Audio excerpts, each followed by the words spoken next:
Tu te rappelles Slugterra? Alors, je veux pas dire, mais le coup de commencer par demander si on se rappelle d'une série qui a déjà été chroniquée pour faire une transition sur la raison qui nous amène à chroniquer la série du jour, on l'a déjà pas mal fait ces derniers temps. Ok, tu te rappelles Asaf Ipke, le créateur de Slugterra? Non. Tu vois, donc, tu te rappelles Slugterra?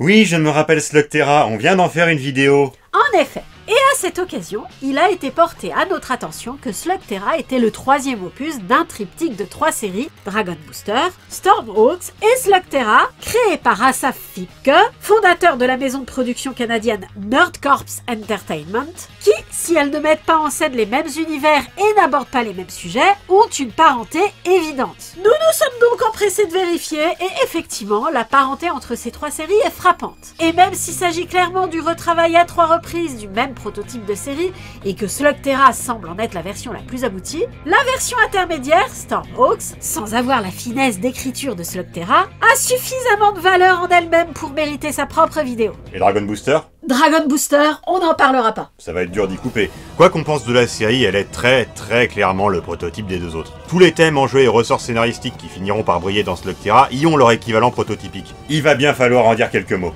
Bon, très rapidement alors. Dragon Booster est raté. D'après Wikipédia, la série a reçu un Gemini Award. Mais je suis obligée de me poser la question si elle était la seule concurrente cette année-là. Parce qu'il n'y a rien qui va. La 3D a très mal vieilli, mais bon, ça c'est rien. Je pourrais très bien passer outre. Le vrai problème, c'est l'écriture. L'univers est mal construit, la situation de fond n'a pas de sens, les personnages se conduisent de façon complètement absurde, et si on a de temps en temps quelques situations touchantes et émouvantes qui percent, présageant d'un beau potentiel scénaristique, l'ensemble ressemble juste à un brouillon de rédaction d'enfants qui ne se pose pas la question de la cohérence psychologique de ses personnages ou de son univers. On disait que dans Godzilla, si les humains se conduisent si étrangement, c'est parce que la série a été écrite par des Godzilla qui ne comprennent pas les réactions humaines. Mais même des dragons n'auraient pas pu écrire Dragon Booster comme ça. Entre le père qui simule sa mort pour obliger ses fils à devenir autonomes, il ne semble même pas réaliser la cruauté de son geste, alors que l'un de ses fils a 10 ans à peine, la fille qui fait un caca nerveux parce que ce gars qu'elle connaît à peine et avec qui elle a dû échanger au bas mot 3 phrases a eu le culot de pas immédiatement lui confier son secret le plus précieux, le sidekick du méchant qui est prêt à pardonner à son chef de le jeter dans la lave mais pas de louper sa soirée d'anniversaire, ces personnages n'ont vraiment ni queue ni tête. Et ce n'est malheureusement pas sauvé par un fil rouge convenable. L'intrigue principale, s'il y en a une, nous est livrée de manière sporadique et est assez difficile à reconstituer. Autrefois, les dragons et les humains vivaient comme des égaux. Maintenant, les dragons sont les esclaves des humains qui les utilisent comme montures de course. Généralement, ce genre de prémisse nous amène à conclure que la situation actuelle est mauvaise et qu'il faut revenir à la situation initiale, non? Visiblement pas. Le but du grand méchant, dont on sait que c'est le grand méchant parce qu'il a une tête de grand méchant, est de pousser les dragons à se rebeller. Non pas pour les libérer, mais pour devenir le maître du monde. Comment la révolution des dragons fera de lui le maître du monde? On ne sait pas. Mais au final, si on en croit les rares flashbacks du temps passé qu'on a, c'est pas que les dragons et les humains vivaient en harmonie avant, c'est plus qu'il y avait des dragons de différentes couleurs et que les clans des différentes couleurs se sont affrontés les uns les autres. Apparemment, il y avait également un champion du mal et un champion du bien qui se sont affrontés. Là, ça n'a plus rien à voir avec la question de si les dragons et les humains étaient égaux ou pas. J'ai l'impression que le scénario a changé plusieurs fois et qu'on a laissé des répliques relatives aux anciennes versions du pitch dans la série. C'est embêtant quand l'une d'elles est répétée ad nauseam dans le générique. Jadis, le dragon était l'égal de l'homme. Aujourd'hui, les temps ont changé. Et il n'est plus qu'un animal domestique utilisé par le genre humain dans des courses de vitesse où tous les coups sont permis à plus de 300 km/h. Et pourtant, comme on a dit, on reconnaît le prototype des idées qui finiront par exploiter leur plein potentiel dans Slugterra. On voit aussi que la série n'est pas dépourvue d'ambition. Les noms des personnages sont des références au mythe arthurien. Et comme je disais, certaines interactions sont poignantes et touchantes. Elles mériteraient vraiment une autre série autour. Oublions ce brouillon très vite et penchons-nous sur la série suivante, mieux écrite et plus réussie, Stormhawks. Stormhawks se passe dans l'Atmos, L''Atmos. Une terre inhospitalière au sol crevassé où coulent des torrents de lave et où vivent des créatures monstrueuses et hostiles. Les seuls endroits habitables par l'homme sont les sommets de hauts plateaux appelés Terra, qui souvent n'ont que la taille d'une petite ville, voire d'un village, et où les habitants survivent de manière autonome en suivant des règles propres à leur communauté. Chacune de ces terras est donc un petit pays, et il n'y a pas vraiment de gouvernement central qui assurerait la cohésion entre eux. Mais ça ne semble pas empêcher toutes ces terras d'avoir une monnaie commune, ni de faire des échanges commerciaux et d'organiser des événements inter-terra à l'occasion. On reconnaît le style un peu Far West de Slugterra, mais sans... justement l'esthétique Far West. Là, c'est un monde dans les nuages. Oui, car le sol étant un praticable, on ne peut se déplacer d'une Terra à une autre que par voie aérienne. La civilisation de l'Atmos est donc tributaire de ces vaisseaux, des vaisseaux de toute taille et de toute forme, propulsés dans les airs grâce à l'énergie puisée dans les cristaux magiques qu'on trouve un peu partout dans l'Atmos. On met un moment à nous expliquer comment ça marche, mais chaque type de cristal a un type d'effet précis, et le bon cristal utilisé dans le bon appareil permet d'avoir le bon effet. Faire voler son engin par exemple. Comme il n'y a pas de gouvernement, il n'y a pas de police, mais chaque Terra peut bénéficier de la protection d'une équipe de justiciers assignés, dirigée par un seigneur du ciel. Apparemment, le titre de seigneur du ciel est héréditaire, d'autant qu'il y a un super pouvoir qui va avec, mais il faut quand même passer des épreuves pour formaliser le fait d'en devenir un et faire enregistrer son équipe auprès du Haut Conseil de la Terra Atmosia pour leur donner le statut d'escadrille. Ceci dit, ne pas effectuer cette formalité n'empêche pas de patrouiller et de redresser des torts là où on passe, donc ça doit être plus cosmétique qu'autre chose. Ce système ne convient pas à tout le monde, et la Terra Cyclonia et son dirigeant, Maîtresse Cyclonis, on sait pas trop si c'est un nom ou un titre qui passe de génération en génération, estime que tout l'Atmos devrait être dirigé par une seule personne. De préférence, je dis ça au pif, Maîtresse Cyclonis. Bref, 10 ans avant notre histoire, Terra Cyclonia a tenté une conquête de l'Atmos. Et en représailles, tous les seigneurs du ciel se sont pointés sur Cyclonia dans le but de lui maraver la gueule, et se sont fait massacrer parce qu'il y avait un traître dans leur rang. On ne sait pas comment ça s'est terminé. Cyclonia a dû conquérir une partie de l'Atmos quand même, car les Cycloniens sont aujourd'hui une force conséquente et dangereuse avec laquelle les Seigneurs du Ciel concurrents ont beaucoup de mal à composer, et dans certains épisodes ils qualifient les Terra qui ne leur sont pas soumises de rebelles, mais ils n'ont pas conquis tout l'Atmos pour autant, et sont toujours en train d'essayer de le faire. Bon, en gros vous avez compris, un jour la Nation du Feu décida de passer à l'attaque, seul l'Avatar aurait pu les arrêter, mais il disparut. Le monde était donc perdu, mais il y avait quand même encore le temps d'attendre qu'un petit jeune arrive pour prendre la relève. Notre héros est Aero. Il est le descendant d'une longue lignée de Seigneurs du Ciel, les Stormhawks, qui ont apparemment pour particularité de ne pas défendre une Terra en particulier, mais de patrouiller dans l'ensemble de l'Atmos. Aero a constitué autour de lui une nouvelle équipe, et est bien décidé à reprendre le flambeau pour défendre l'Atmos. S'il y a beaucoup de points flous dans ce résumé, c'est parce que ces points sont flous dans la série elle-même. Comme nous l'avons souligné, la ligne directrice est semblable à celle d'Avatar le dernier maître de l'air. Mais l'approche qui sera choisie par Stormhawks sur cette base sera radicalement différente. Pas dans le même délire. C'est une série pas à suivre sympa et sans ambition, qui devient à suivre sympa et ambitieuse dans son dernier quart, mais ne s'imposera pas de développer les éléments de background qui ne l'intéressent pas. En revanche, ceux qui l'intéressent sont très plaisants à suivre. La principale qualité de la série est de susciter chez le spectateur un enthousiasme tel qu'il a envie de regarder tout de suite l'épisode suivant. Ça tient surtout à son style et à son ambiance. Donc, s'il y a tout de même quelques détails à la limite de l'incohérence, comme cette histoire d'hériter du titre de Seigneur du Ciel, mais de quand même passer des épreuves pour en être digne, ou l'absence de détails sur la raison pour laquelle Cyclonia n'a pas profité de sa victoire d'il y a 10 ans pour conquérir le reste de l'Atmos, ça n'est jamais suffisamment gênant pour faire décrocher. On les connaît, ces séries qui commencent légères en misant sur l'humour et décident d'avoir un scénario plus ambitieux à partir de la saison 2 quand elles ont la certitude d'avoir accroché le public. C'est pas un cas comme ça. Déjà, le scénario ambitieux ne commence certes qu'à une grosse dizaine d'épisodes de la fin, mais il est clair que les scénaristes l'avaient en tête en rédigeant chaque épisode pas à suivre d'avant. Un peu comme Valérian et Laureline, dont l'intrigue principale tient en 6 épisodes, les autres étant des épisodes du jour autonomes un peu plus légers, mais dont le style général ne jure pas avec les épisodes ambitieux. Les épisodes sont quand même un peu inégaux. Ceux qui sont à suivre sont meilleurs que ceux qui ne sont pas à suivre, mais même au sein des épisodes pas à suivre, il y a des différences de niveau. Pour un épisode très intelligent, original et émouvant, on a des épisodes un peu chelous, on se demande à la fin ce qui s'est passé, pourquoi ça s'est passé, et comment on est sûr que ça s'est bien terminé. C'est quand même pas des inégalités très marquées, et dans l'ensemble ce sont des épisodes qui font plaisir. Les plus faiblards sont tous en début de saison 2, sans doute parce que l'énergie des scénaristes était complètement mobilisée par l'écriture de l'arc de fin, et même ceux-là sont encore assez bons pour qu'on se dise que ça va, on est toujours dans une bonne série. On sent quand même le poids de la structure pas à suivre. Des fois, à la fin d'un épisode, un personnage refuse de rejoindre l'équipe pour aucune bonne raison à part que c'est une série pas à suivre et qu'il faudrait justifier qu'elle soit pas dans l'épisode suivant. Le fait est qu'il y a une chronologie et une continuité, et ce de manière totalement gratuite. Dans un épisode, pour un gag, il se révèle qu'un des membres de l'équipe d'Aero a une allergie à certains méchants et à certaines créatures. Oui, je le répète parce que vous avez pas enregistré. Ce gars-là est allergique à 2 choses dans la vie et 2 seulement. À certains méchants, qui sont eux, et à certaines créatures, qui sont elles. C'est un gag, ça n'a aucune raison d'être suivi. Et pourtant, c'est suivi. Dans un autre épisode, pour un autre gag, on réévoque cette histoire d'allergie. Vous moquez pas des gens allergiques, c'est pas sympa. Bref, il y a une chronologie et une continuité, et le listing des épisodes ne le respecte pas. Il y a dans l'épisode 9 un personnage qu'on est visiblement censé connaître et qui n'est pleinement présenté que dans l'épisode 10. Ce sera jamais plus grave que ça. Et à partir du moment où la série devient à suivre, chronologie et continuité sont rigoureusement respectées. Avant ça, on ne s'y attend pas plus que ça, parce qu'on est dans un dessin animé principalement humoristique, avec une ambiance fantaisiste et un peu toquée. Comme toujours, quand il s'agit de décrire le type d'humour que c'est, on est bien embêté, parce que si on analyse le mécanisme des gags, on risque fort de casser la blague, et dans cette série-là, ce serait particulièrement dommageable. Alors on va opter pour la facilité et juste citer des exemples. L'un des lieutenants de Maîtresse Cyclodis, une archère du nom de Ravès, a un thème musical qui lui est propre, un air très classe au violon.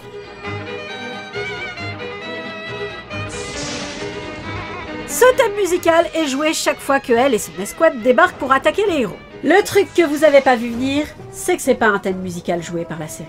Elle a réellement un sbire qui joue du violon sur sa moto pendant qu'elle déboule. Même qu'elle le fait taire quand il joue à un moment inapproprié.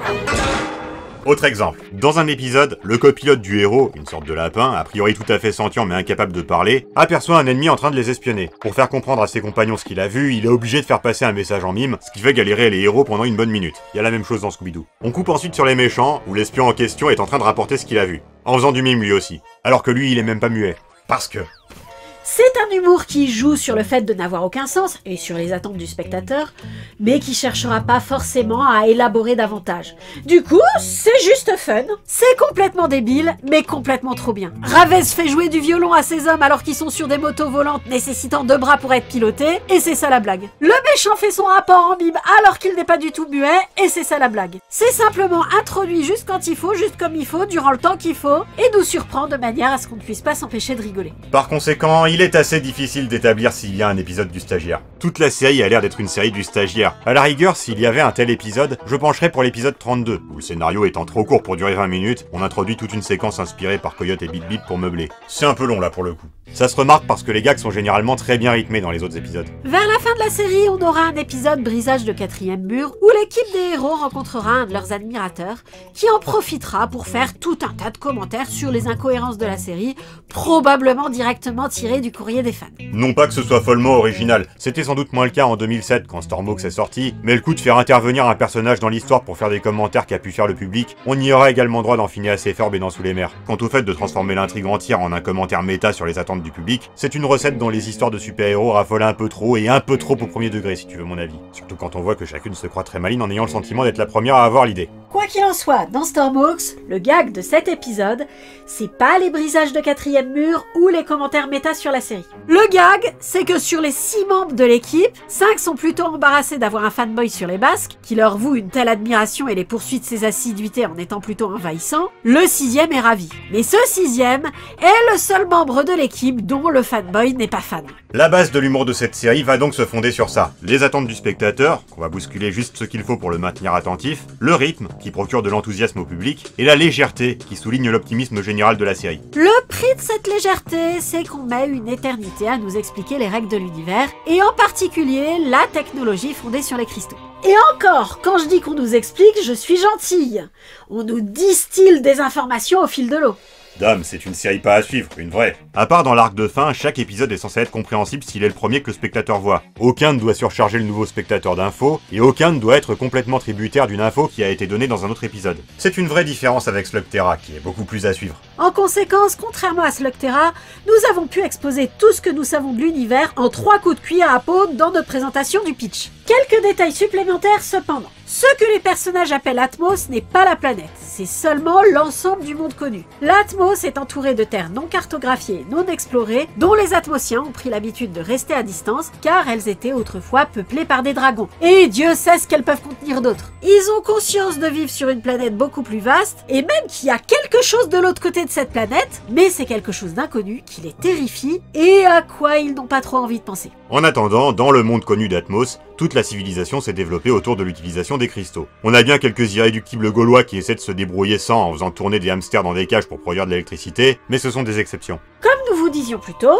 la série met énormément de temps à nous expliquer le fonctionnement des cristaux, et ne nous en dira pas grand chose quand elle le fera. Il y en a de différents types, les cristaux qui font du feu, les cristaux qui font de l'électricité, les cristaux qui font du froid. Oui, on voit les prémices de Slugterra. Les pouvoirs des cristaux, c'est les pouvoirs des slugs. Soit dit en passant, dans Dragon Booster, il y avait aussi des dragons de différents types avec les couleurs de Draconium. On a clairement une recette commune, des séries articulées autour d'un élément qui peut se cataloguer, donc se collectionner. Mais là où les dragons et les slugs sont le cœur de leur intrigue respective, les cristaux sont simplement des ressources précieuses et indispensables. Si les appareils de la vie courante comme les aéronefs, les armes et les motos volantes utilisent des catégories de cristaux qu'on trouve en abondance partout dans l'atmos, certains types de cristaux sont extrêmement rares, voire uniques, et leur possession peut faire une vraie différence dans le conflit qui oppose les cycloniens au reste de l'atmos. Parmi ces trésors très convoités, citons entre autres le cristal qui permet de prédire l'avenir, le cristal qui permet de réparer n'importe quoi, et...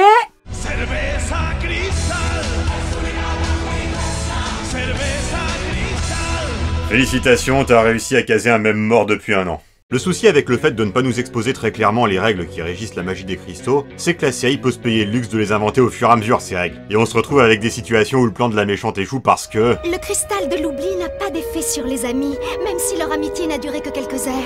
Alors non, je suis désolé, vous pouvez pas lâcher un truc comme ça sans l'avoir un peu introduit avant. Dans Code Lyoko ou Uban, je pardonnerai pas ce genre de nunucherie miraculeuse sortie du chapeau. Mais dans une série où l'une des méchantes principales fait jouer son thème au violon par ses sbires alors qu'ils ont besoin de leurs deux mains pour piloter leur moto, je veux bien passer outre. La série n'a pas des règles très rigoureuses parce qu'elle est légère. C'est sa caractéristique principale et sa qualité principale. Mis à part au cours de l'arc final sur lequel on reviendra, les émotions positives que cette légèreté nous procure est ce qui donne envie de regarder l'épisode suivant. Elle est d'ailleurs assumée in-universe par l'équipe des personnages qui tirent précisément leur force de leur capacité à ne pas se prendre la tête ni prendre la grosse tête. L'efficacité de leur entraînement vient du fait d'être ludique. On est obligé de s'approprier cet état d'esprit, parce que les personnages, leur désinvolture et leur sympathie sont la raison pour laquelle la série marche. Elle le sait, puisque le générique, après une très rapide présentation du pitch, consiste principalement à présenter ces personnages. Voici mon escadrille. Finn, le tireur d'élite. La classe. Junko, le costaud. Oups, désolé. Viper, la spécialiste. Ça va être du gâteau. Stork, le pilote. Il n'y a plus aucun espoir. Et bien sûr mon copilote, Radar. On est les Stormhawks. Et pour nous, le ciel n'a pas de limite. Oui, cette présentation est très courte. Non, il n'y a pas besoin qu'elle soit plus longue. C'est ce qu'il y a de plus mystifiant dans Stormhawks. On ne découvrira jamais grand-chose sur les origines des personnages ou leur drama personnel. Mais malgré ça, ils ne paraîtront jamais ni plats ni ternes. Leur façon d'être au quotidien est tellement dynamique que leurs seules actions dans le cadre de la situation du jour suffisent à les rendre vivants. Ainsi, même s'ils nous font le coup de se présenter comme étant une grande famille dans un épisode, ce n'est pas vraiment la dynamique qui émane de leur équipe. Ce sont des pros qu'on montre en train de faire leur boulot. Ils ont d'ailleurs plus une relation de travail qu'autre chose. Mais comme ils sont sympas, c'est une relation de travail agréable. Leurs compétences étant complémentaires, ils travaillent en parfaite harmonie et ils ont une bonne complicité entre eux. Sauf quand il s'agit de reconstruire leur vaisseau de A à Z et qu'ils sont pas d'accord sur la place que doit y prendre le dance floor. Le deuxième effet qui se coule de la légèreté et du manque de détails qu'on donne sur leur identité en dehors de leur rôle dans l'équipe, c'est qu'on n'aura jamais la confirmation que le premier chef des Stormhawks, celui qu'on voit dans le générique et qui s'est fait trahir, était le père d'Aero. À vrai dire, on ne saura jamais rien sur la première équipe des Stormhawks. Vu qu'un des épisodes de la saison 2 s'appelle Origine, on en espérait beaucoup, mais non, c'est juste un épisode racontant comment l'équipe actuelle a recruté deux de ses membres, Junko et Stork, et trouvé son vaisseau, le Condor. À bord du grand Condor, tu recherches les idées d'or. Pas celui-là. Pareil, dans Code Lyoko ou Oban, ce serait une faute. Mais là, ça passe. Le sujet de la série, c'est l'équipe actuelle. Nous n'avons pas besoin de nous étendre sur autre chose. Finn et Junko sont le duo de comique. On ne s'y attendrait pas parce que c'est les durs de la bande, ils devraient être là surtout pour l'action, mais en réalité, c'est Sammy et Scooby-Doo. C'est eux qui s'occuperont de se prendre des gamelles et faire des gags en attendant que l'intrigue avance. En fait, de Sammy et Scooby, c'est surtout Guizdo et Lianshu. Leur dynamique est de cet ordre-là, mais Finn n'est pas aussi comparable à Guizdo que Junko ne l'est à Lianshu. Finn est un tireur d'élite très compétent, très beau gosse aussi, du coup plutôt imbu de lui-même, assez immature, très impulsif et complètement irréfléchi. En conséquence, s'il y a une gaffe à faire, vous pouvez être sûr qu'il la fera. Si vous lui montrez un cadeau de votre tante auquel vous tenez beaucoup et qui vous est très utile, vous pouvez être sûr qu'il le perdra. S'il prend des billets pour un tournoi de catch en utilisant les économies de l'escadrille, vous pouvez être sûr que ce tournoi sera en plein territoire ennemi. Contrairement à Hot dans Code Lyoko, Finn est aussi bêta et maladroit qu'il en a l'air, et ne révélera pas autant de talent caché que ce qu'a dans Avatar. On vous l'a dit au sujet du gag de Raves. Stormhawks, parfois, c'est con comme la lune et ça s'en cache pas. Sa véritable prouesse est de se débrouiller pour que ce soit pas gênant. Donc même si Finn a vraiment son côté boulet, c'est un brave gars, comme tous ses coéquipiers. Ok, il aime profiter de la gloire et de l'opulence que ça lui procure d'être considéré comme un héros, mais il y renoncera immédiatement s'il prend conscience que les gens se privent pour lui faire ses faveurs, et n'hésitera pas une minute à faire son boulot de héros et à mettre sa vie en jeu pour sauver les civils en danger. Et il est bien le tireur d'élite qu'Aero prétend qu'il est. C'est juste qu'à part ça, il est un peu con. Quoi qu'il en soit, Finn est effectivement le héros pas très idéal qui entraînera son partenaire trop aimable pour lui résister dans toutes les mésaventures possibles. Junko est l'archétype du gros costaud timide et gentil, et il aime beaucoup Finn, qui est son meilleur ami à bord du Condor. Il est certes beaucoup plus réfléchi, beaucoup plus mature, beaucoup plus raisonnable, mais il est naïf, il manque sacrément de confiance en lui et il ne sait pas dire non. Il faut dire que même s'il est le plus fort de son équipe, et que son allure peut faire peur à ceux qui ne le connaissent pas, selon les standards de son espèce, il est plutôt faible et maigrichon, et très complexé par ça. Il y a pas mal de créatures humanoïdes non humaines sur l'Atmos. Des lapins joyeux, des lapins peureux, des crocodiles, des tikis, des créatures de l'ombre à la solde de Cyclonus dont on ne sait pas grand-chose, et donc l'espèce à laquelle appartient Junko, les torgnols. Ce sont des dinosaures rhinocéros écossais à la force colossale. Ils vivent en clan, portent des kilts et se battent à coups de tronc d'arbre. Ce sont aussi de grosses brutes indifférentes à ce qui n'est pas leur clan. Le monde peut s'effondrer autour d'eux, ça les empêchera pas de réclamer leur pause syndicale. Et ils n'auront aucun scrupule à collaborer avec les nazis pour qu'on les laisse tranquilles. Dans l'espoir qu'on les laisse tranquilles. Je le précise parce que cette histoire de collaboration fait partie de l'arc final et est traitée avec un sérieux remarquable et une profondeur honorable. Faut pas sous-estimer ce que la série peut proposer malgré sa légèreté. Autant dire que Junko n'est pas comme les autres torgnols et faisait un peu tâche par mieux. À mon avis, c'est pas qu'il était trop maigrichon à leur goût, c'est qu'il était trop gentil. Il possède des bracelets qui lui confèrent une force niveau Superman, que Satan lui a offert pour compenser sa supposée faiblesse, mais l'enjeu de l'épisode où on en parle est justement qu'il découvre qu'il est très très fort même sans ses bracelets. Quoi qu'il en soit, ayant toujours été un poisson hors de l'eau partout où il va, il n'est que trop heureux d'avoir trouvé un groupe où il a sa place, et du coup, il se laissera entraîner par Finn dans toutes les embrouilles possibles sans contester. La plupart des plans établis par Piper pour résoudre la situation du jour échoueront à cause de ces deux-là. C'est à se demander pourquoi elle prend pas ce paramètre en compte quand elle les établit. Dans One Piece, Trafalgar Law y pense, lui, qu'il faut tenir compte du fait que les deux abrutis vont foncer dans le tas et que ça peut être une opportunité. Piper est une fangirl. On ne s'y attendrait pas parce que c'est l'intello du groupe, elle devrait être là surtout pour l'exposition, mais en réalité elle est très enthousiaste et très surexcitée chaque fois qu'elle rencontre des gens célèbres. Et donc non, elle ne prend pas en compte le fait que les deux abrutis vont foncer dans le tas. Parce que même si les personnages de Stormhawks sont rigolos comme dans One Piece, Piper n'est pas renfrogné comme Trafalgar Law dans One Piece. Ça, tu vois, c'est complètement caractéristique de comment fonctionne l'équipe et de comment fonctionne la série. Piper est effectivement l'intellectuelle. Non seulement c'est elle l'experte en technomagie des cristaux, non seulement c'est elle qui gère les ressources à bord du vaisseau et dirige le groupe pour les missions de récupération, mais c'est également elle qui établit les stratégies et organise les opérations menées par l'escadrille. Bref, c'est le cerveau. Et ce cerveau-là s'autorise à exprimer un émerveillement de petite fille face aux personnes qu'elle admire, prouvant par là qu'il n'y a rien de déshonorant à s'autoriser quelques gamineries sur certains sujets précis. À cause du caractère indispensable de ses compétences et de son rôle dans l'équipe,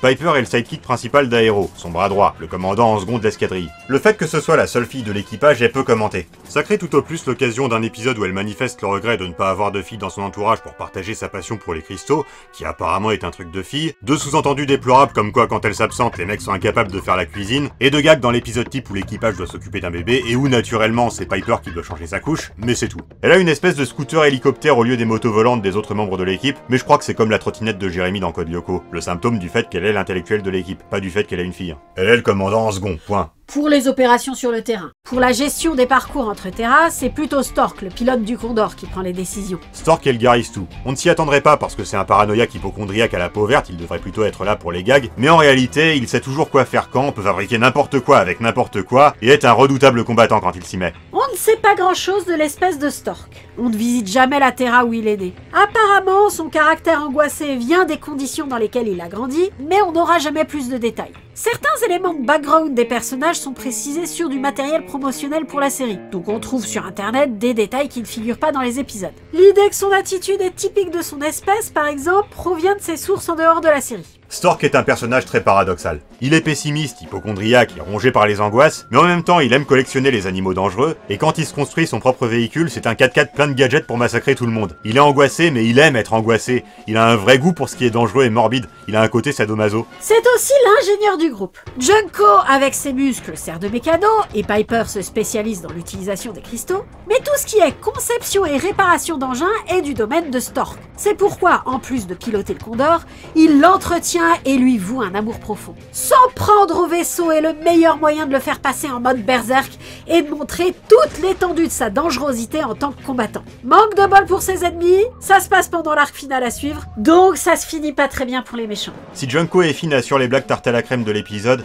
c'est Stork qui fera les remarques caustiques et les commentaires cyniques sur un ton froid. Grâce à ces lunettes de vision nocturne, on pourra mieux voir notre lente et douloureuse agonie. À cause de son sens de la répartie et des paradoxes qui constituent son personnage, il est drôle. Très très drôle. Sûrement le membre de l'équipe le plus plaisant à regarder. Et le plus attendrissant aussi d'une certaine façon. C'est lui, davantage que Radar, qui assure le rôle de mascotte de l'équipe. Radar sort avec une poule. On s'y attendrait pas parce que c'est un lapin. Non, je n'ai pas plus d'explications, je n'ai absolument pas compris le délire avec les poules. Dragon Booster, qui avait sa conception bien à elle de l'humour, adorait mettre des bruitages de poules pour ponctuer les gags. Il a réveillé ma tâche. C'est un tropisme des gens de Nordcorps Entertainment, visiblement. Dans Stormox, c'est pas juste des bruitages. Déjà, il faut croire que les habitants de l'Atmos doivent beaucoup consommer d'œufs et de chicken nuggets parce qu'il y a des poules partout. On en trouve toujours dans le décor de façon random. Et pour une raison totalement inexplicable, les poules trouvent Radar extrêmement sexy. A priori, il n'est pas intéressé, mais vu qu'il emmène la photo de l'une d'elles lorsqu'il part en mission dans l'espace, il doit quand même y en avoir une qui a conquis son cœur, et oui, je viens bel et bien de dire cette phrase. Bref, Radar est un lapin qui sort avec une poule. Ça doit être l'origin story du lapin de Pâques qui pond des œufs. On n'en sait pas plus sur l'espèce de Radar qu'on en sait sur l'espèce de Stork. Il n'est visiblement pas équipé biologiquement pour prononcer des mots en langage humain, mais c'est absolument pas un animal, et il tient beaucoup à ce que cet état des choses soit compris. Qu'est-ce que cela? Un animal de compagnie? Il préfère le titre de copilote. Le rôle de copilote du capitaine n'est pas très bien défini non plus. Visiblement, Aero pourrait très bien piloter sa moto volante sans copilote, mais c'est quand même arrangeant que Radar soit là pour déployer les ailes et prendre le volant pendant un duel aérien. Le prédécesseur d'Aero, qui était sûrement son père, avait aussi un copilote, qui l'a trahi et qui en a eu la possibilité précisément parce qu'il était copilote. J'imagine que ça doit être indispensable d'en avoir un, car cet événement aurait dû être un précédent dissuasif. Il faut dire que les duels aériens semblent très souvent impliquer d'abandonner sa moto pour sauter sur celle de son adversaire. Donc dans ces cas-là, c'est essentiel d'avoir un copilote. Vachement dangereux comme sport. Bof, pas tant que ça. Le sol de la planète a beau être couvert de lave, on peut apparemment survivre à une chute simplement en ayant un parachute et en attendant que notre escadrille vienne nous chercher. En fait, Stormox, c'est vraiment, j'ai vu leurs parachutes, ils vont bien, la série. Mais revenons à Radar. Malgré le fait d'être muet, et à moins que ce soit le sujet du gag du jour, il ne semble avoir aucune difficulté à communiquer avec Aero. Radar semble être, avec Piper, le meilleur ami d'Aero à bord du Condor. Aero est exactement ce à quoi on s'attend. Vraiment ? Vraiment. C'est un héros courageux, intègre, soucieux d'autrui, désireux de protéger la population, et qui a de gros scrupules à utiliser des méthodes malhonnêtes pour arriver à ses fins. Comme il est quand même à la tête d'une équipe qui tire sa force du fait de ne pas se prendre la tête ni de prendre la grosse tête, il sait s'amuser et autorise son équipe à assumer sa frivolité. Si l'aventure du jour implique de rencontrer un oracle capable de prédire le futur, il trouvera prioritaire de poser à cet oracle toutes les questions débiles listées par ses amis, plutôt que la sienne, qui était quand même vachement plus sérieuse. Et toi? Il n'y a qu'une chose que je veux savoir. Est-ce qu'on gagne? Car il comprend son équipe. Il comprend que Piper soit une fat girl, il comprend que Junko et Finn aient besoin de déconner ensemble, il comprend que Stork ait besoin de faire de la relaxation pour se calmer, et il s'accorde lui-même un peu de détente à la foire ou à la plage quand il pense que l'équipe a mérité une pause. Et il comprend quoi sur Radar ? Je sais pas, qui sortent avec une poule? Aero a hérité de ses ancêtres seigneurs du ciel le pouvoir de libérer une vague d'énergie, la foudre des grands aigles, pour assommer son adversaire. Il se sert assez peu de ce pouvoir, qui sera surtout utilisé comme la pièce manquante pour résoudre la situation finale au dernier épisode. Ah, le pouvoir.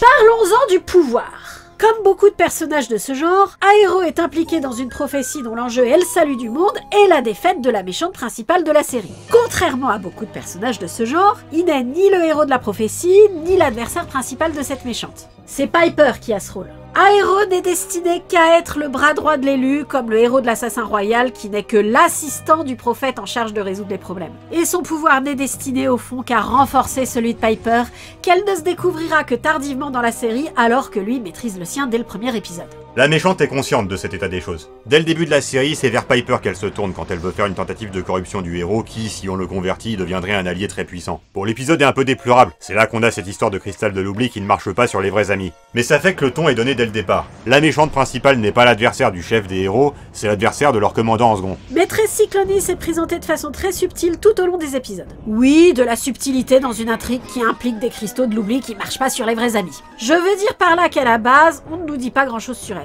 Elle a un grand pouvoir, elle a un look démentiel, elle combine un caractère cynique avec une détermination à toute épreuve et une grande patience, ce qui en fait quelqu'un de dangereux. On ne la voit pas très souvent dans la saison 1 et pas énormément non plus dans la première moitié de la saison 2, mais des informations nous sont mine de rien glissées au détour des épisodes. Déjà, Aero est très surpris en la rencontrant de constater qu'elle est si jeune. Elle a dans son antre le portrait d'une ancienne maîtresse cyclonienne, beaucoup plus vieille, à qui elle voue une grande déférence. En tout cas, si jamais le portrait est abîmé, elle est prête à abandonner toutes ses expériences en cours pour le réparer. Ce n'est pas dit très clairement dans les épisodes, mais il semble que ce soit sa grand-mère et qu'elle a repris le flambeau à la mort de celle-ci peu avant le début de l'histoire. Elle doit avoir grosso modo le même âge que les héros, mais elle fait beaucoup plus enfant visuellement. J'ai l'impression qu'il y a une vague intention de lui donner un style un peu enfant-monstre. Mais malgré son air de petite fille et la récence de sa prise de pouvoir, elle ne rencontre aucun problème à se faire obéir de l'armée héritée de la précédente maîtresse. En effet, ses sbires n'hésiteront pas à se battre entre eux pour s'attirer ses faveurs, mais à moins d'être bannis de ses rangs définitivement sans aucun espoir de retour et de sentir que c'est bientôt la fin de la série, ils n'envisageront jamais de la trahir. Soit c'est la fonction plus que la personne qui l'occupe qui inspire le respect, soit elle a su gagner la loyauté de ses gens en les convainquant de la justesse de sa cause ou de la grandeur de ses compétences ou des deux. En tout cas,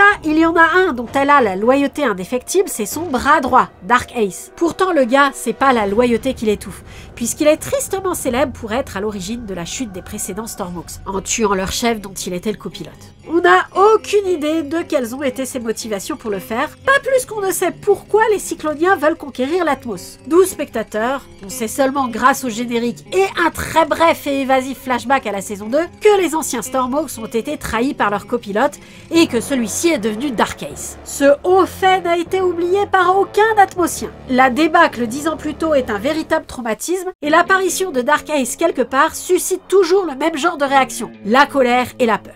Il est donc important d'avoir en tête que c'est le traître de l'équipe précédente pour comprendre l'attitude des autres personnages vis-à-vis de lui, et l'obsession d'Aero pour l'affronter et l'arrêter. Oui, c'est le dernier ingrédient de la recette atypique qu'a Stormhawks pour introduire la dynamique entre méchants et héros. La méchante principale n'est pas l'adversaire du héros mais de sa sidekick, et le héros n'est pas l'adversaire de la méchante principale mais de son sidekick. En fait, c'est une équipe de 2 contre une équipe de 2, et à un moment on a envie de laisser tomber la question de savoir qui est le personnage principal de quoi. Dark Ace et Cyclonis sont peut-être en couple, c'est pas clair. Je pense pas. Dark Ace a entre 25 et 35 ans, il se présente déjà comme un aîné par rapport au héros, et je le répète, graphiquement, Maîtresse Cyclonis fait encore plus jeune qu'eux. Je crois que c'est quand même l'intention. Il n'y a pas grand chose d'explicite qui soit évoqué dans le cadre, mais elle a l'air de se reposer pas mal sur lui et lui de s'investir pleinement dans ses plans à elle. En outre, il nous est révélé dans le dernier épisode que leur magie se fonde sur l'harmonie qu'il y a entre les deux personnalités qu'il utilise. Seule l'harmonie qu'il y a entre Piper et Aero, et la magie qui en découle, parvient à leur faire concurrence. Et c'est harmonie entendue dans un sens très intime. Du coup, Piper et Aero sont peut-être en couple ou destinés à l'être. C'est encore moins clair et surtout, ce n'est absolument pas abordé. Il n'y a pas trop de place pour ce genre de choses dans la vie des Stormhawks. Ces gens ont beau baser leurs entraînements sur des exercices ludiques et s'accorder toute la superficialité qu'ils veulent dans leurs distractions quotidiennes, ils ne vivent en réalité que pour leur boulot. Et leur escadrille est le centre de leur vie. Quoi qu'il en soit, Dark Ace n'est pas juste le serviteur dévoué et aveugle de Maîtresse Cyclonis. Il a un objectif personnel, celui d'acquérir le plus de puissance de feu possible. Pas pour conquérir le monde ou en faire quoi que ce soit, non, juste pour le pouvoir. C'est son kiff, c'est une sorte de drogue pour lui. C'est ce que Cyclonis lui apporte et c'est pour ça qu'il est si bien avec elle, mais quand il a une occasion de s'emparer d'une source de pouvoir supplémentaire sans qu'elle soit au courant, il y va sans état d'âme. C'est là que c'est quand même un peu regrettable de ne pas en savoir plus sur son passé et ses relations avec les anciens Stormhawks, parce qu'une telle avidité de pouvoir pour le pouvoir ne doit pas sortir de nulle part. Et bon, la mise en scène comme ça de manière crédible, ça donne une cohérence et une profondeur satisfaisante au personnage malgré l'absence de background, et ça en fait un adversaire intéressant pour Aero. Les autres membres de l'équipe d'Aero n'ont pas de rivaux attitrés chez les méchants. On sauve peut-être Finn, qui en tant que tireur d'élite et guitariste, est souvent opposé à l'archère violoniste dont on a déjà parlé, Raves. Je me demande si c'est pas inspiré de la rivalité entre Bluegrass et Melodia dans Silverhawks d'ailleurs. Raves est un excellent gag, mais pas que. C'est une méchante charismatique, efficace dans son job de capitaine d'escadrille, professionnelle et réfléchie, bref, son gimmick d'aimer jouer du violon en pleine action est son seul travers. Et peut-on vraiment parler de travers quand ça n'a aucun impact sur son efficacité et que ça sert même à alimenter la machine du jour dans un épisode? Raves, c'est Mjorn de Land First Quest, mais avec un violon. Le scénario l'utilise lorsque la situation du jour est à considérer comme étant d'une gravité raisonnable, pas aussi grave que quand c'est Dark Ace qu'on affronte, mais grave quand même. Pour les situations plus comiques, il y a son frère, Snipe, qui lui est plus l'équivalent des trolls blancs de Thanos dans Land First Quest. Snipe est un gros costaud avec un pois chiche dans la tête qui cogne très fort mais est très facile à duper, et malheureusement a très envie qu'on lui confie des responsabilités quand même. Il entretient une certaine jalousie vis-à-vis de sa sœur, mieux considéré que lui, non sans raison. C'est lui qui va déclencher la bagarre entre Sbire de Cyclodis pour s'attirer ses faveurs dont on parlait plus tôt. C'est essentiellement un personnage comique, et le fait d'être le frère de Ravès est peut-être au final ce qu'il y a de plus remarquable chez lui. La série a le bon goût de ne pas trop abuser de ce personnage, les gags l'impliquant risquant de s'épuiser assez vite. C'est sans doute pour ça que contrairement à Ravès qui est très clairement opposé à Finn, lui n'est pas si clairement opposé à Junko qui est le costaud de l'équipe des gentils. Les escadrilles au service de Cyclonis, les équivalents cycloniens de celles des Seigneurs du Ciel, ont un nom, les Busards. Ils sont nombreux et organisés puisqu'ils ont même leur propre académie, mais ils ne constituent pas le seul danger qu'ont à affronter les Stormhawks dans cette série. Une qualité de Stormhawks que n'a pas Slugterra est qu'elle sait beaucoup mieux utiliser et réutiliser ses personnages secondaires. Ça vaut pour les gentils, mais aussi pour les différents groupes de méchants. À l'occasion, Aero et ses compagnons se frottent à un chef de la pègre locale, pas très sympa mais beaucoup moins dangereux que les cycloniens, qui répond au nom de Colonel. Le colonel est un personnage marrant. Outre son look qui semble tout droit sorti d'un jeu Oddworld, il a une personnalité haute en couleurs. Il est fin gastronome, du moins selon la définition de la gastronomie pour son espèce, définition qu'aucune autre espèce ne semble partager à part celle des Torgnols, l'espèce de Junko. Il collectionne les objets rares pour se distraire, il aime également acheter des vaisseaux légendaires pour les retaper et en faire des navires de plaisance et battre des records de course, il a un animal de compagnie auquel il est attaché,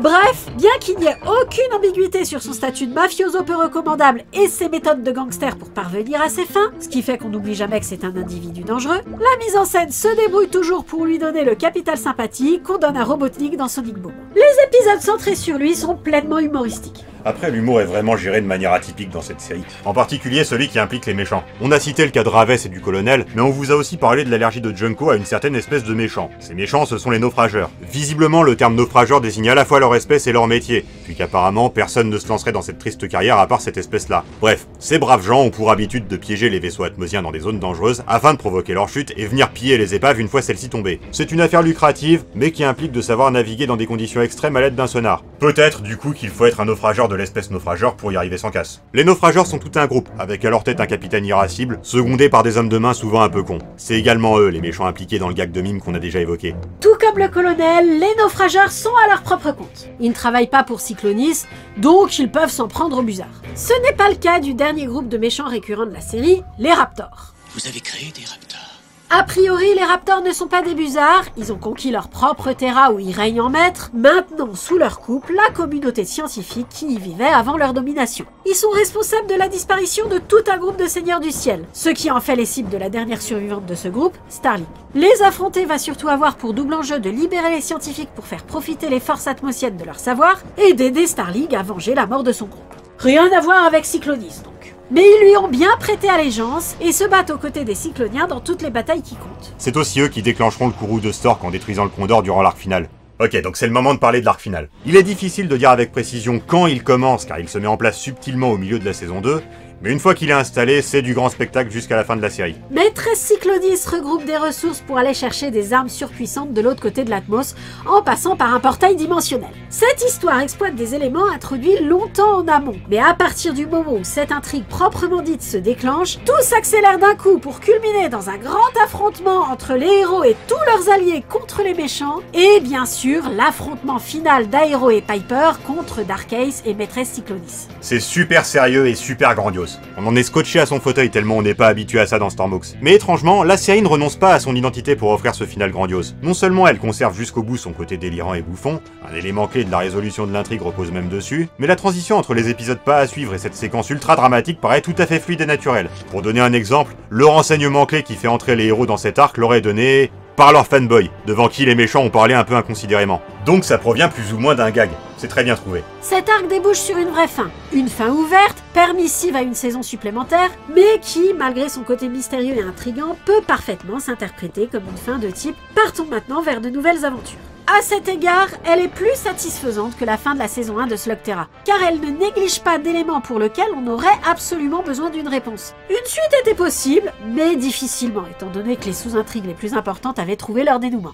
C'est une bonne chose que la série se soit arrêtée là. Voici l'Atmos, berceau de milliers de royaumes majestueux. Chaque détail de cet univers est plaisant à découvrir et à observer, même en étant relativement peu commenté du fait de la volonté de la série de rester légère, humoristique et plaisante. Le résultat est une série agréable et un peu surprenante, car elle marque malgré son humilité et touche malgré sa légèreté. Elle n'est pas au niveau de Slugterra, qui a su perfectionner cette recette commune chère à Asaf Filke, mais elle a ses qualités propres, qui rendent son visionnage très enthousiasmant. Pour avoir su garder l'équilibre entre l'humour et le sérieux tout en développant son univers sans en faire des caisses en termes de world building, et rendu ses personnages vivants même sans dire grand chose de leur vie en dehors des aventures, Stormhawks mérite qu'on s'en souvienne.